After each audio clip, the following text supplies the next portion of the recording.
Baik, kita lanjutkan masih metode luas momen. Kita lanjutkan dengan contoh yang ketiga agar pemahamannya lebih jelas. Bagaimana contoh ketiga ini? Nah, di sini ada suatu balok sederhana, simple beam tertumpu di dua tumpuan, titik A dan titik B ya. Titik A sendi, kemudian titik B-nya adalah roll. Nah, di sini ada perbedaan sedikit, ada ini namanya istilahnya overstack atau overhang atau cantilever di sini. Dari titik A itu menjorok kiri sebesar A. Jadi kalau kita bayangkan bangunan itu adalah misalnya ini lantai 2 ada balkonnya begitu ya. Nah, di sini yang diminta apa? Di balok ini bekerja gaya 40 kN tepat di tengah-tengah AB. Kemudian di ujung cantilever misalnya ada railing railing di ujung balkon begitu, ada beban 40 kilo. Nah, yang diminta apa? Hitunglah panjang cantilever ini. Diminta menghitung panjang A ini berapa panjangnya dengan menggunakan metode luas momen agar sudut rotasi di titik A sama dengan 0. Jadi kita diminta menghitung theta A-nya berapa agar menghitung panjang cantilever berapa agar theta A-nya itu sama dengan 0. Nah, bagaimana cara mengerjakannya dengan menggunakan metode luas momen. Nah, dalam soal ini untuk mempermudah penyelesaian, maka penggambaran diagram M per I kita lakukan dengan metode superposisi. Maksudnya gimana?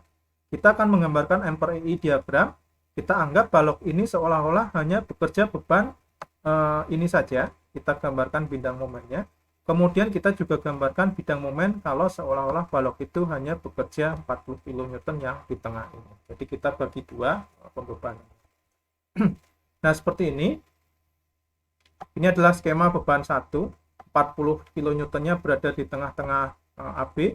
Kemudian ini adalah skema beban 2, sehingga kalau 1 ditambah dengan beban 2 itu akan menjadi soal awal tadi, yang ini ya. Nah, kita pisah menjadi 2. Nah, kita lihat yang kasus 1 dulu. Karena beban 40 persis tepat di tengah-tengah AB, maka otomatis kita bisa menghitung reaksi A 20, reaksi B-nya 20. Kita bagi 2 ya. Kemudian bending moment diagramnya tingginya berapa di sini? Karena bebannya beban terpusat persis di tengah-tengah, maka ini bending momennya sama dengan 1/4 dikali bebannya adalah 40 ya, kali panjang AB adalah sama dengan 4 meter. Nah, sehingga total tinggi PMD-nya adalah 40 kN meter. Nah, kita bagi dengan EI sehingga menjadi 40 per EI. Untuk yang balok kedua, kita juga hitung. Kita hitung nanti, silakan dihitung dulu reaksinya berapa di A dan di B. Di sini sudah disiapkan diagram momennya. Di sini minus 40A per EI, di titik C minus 20A per EI. Nah, silakan saja dicoba, nanti cari hitung reaksi dulu, kemudian menggambarkan bending moment diagramnya.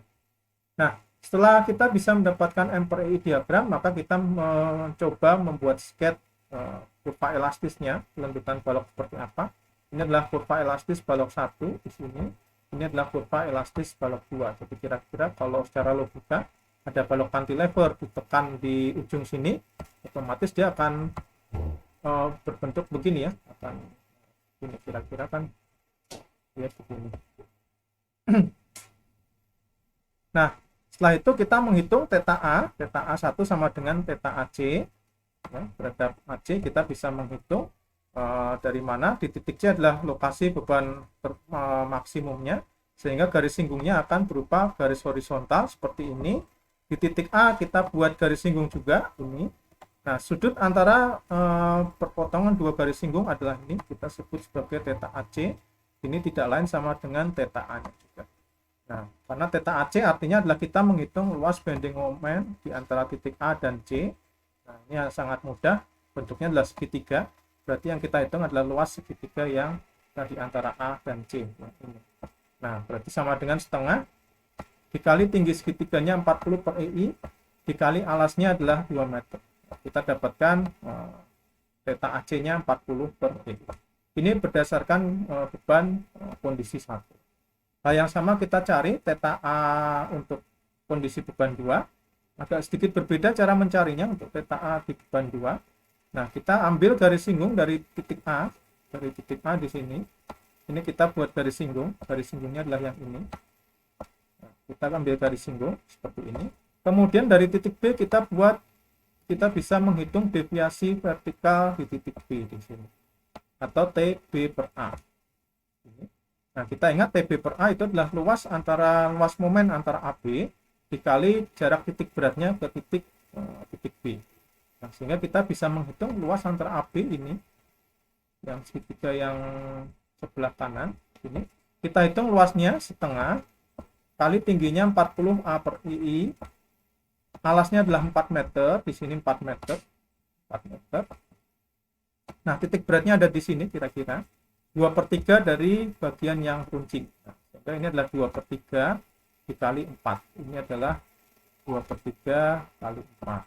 Nah, ini adalah 2/3 kali 4. Kalau dihitung, maka TB per A sama dengan 640 A per 3E. Nah, kita dapatkan tinggi ini segitiga. Kemudian bagaimana dengan sudut theta A-nya? Kita punya TB per A, kita punya panjang ini 4 meter. Kita ingat tangan, ya, tangan theta A, karena sudut kecil maka theta A. Ya, tangan itu kan sisi depan dibagi sisi sampingnya, ya. Nah, sisi depannya berarti TB per A ini TB per A dibagi dengan sisi sampingnya adalah 4 meter. TB per A per 4 meter. Nah, sehingga kita dapatkan 160 A per 3E. Nah, kalau kita samakan kedua theta A ini, antara ini dan theta A ini, ya, kita jumlahkan, tadi kan syaratnya harus 0, ya. Jadi theta A1 ditambah theta A2 itu kita samakan dengan 0. Tapi di soal kan syarat sudut rotasi total di titik A 0. Kita tinggal jumlahkan, minus 160 A per 3EI ditambah 40 per EI sama dengan 0, maka tentunya kita dapatkan panjang cantilever yang disyaratkan, yaitu A-nya berapa nilai panjang cantilever agar theta A-nya sama dengan 0. Demikian pembahasan soal ketiga, semoga memperjelas pemahaman tentang metode luas momok.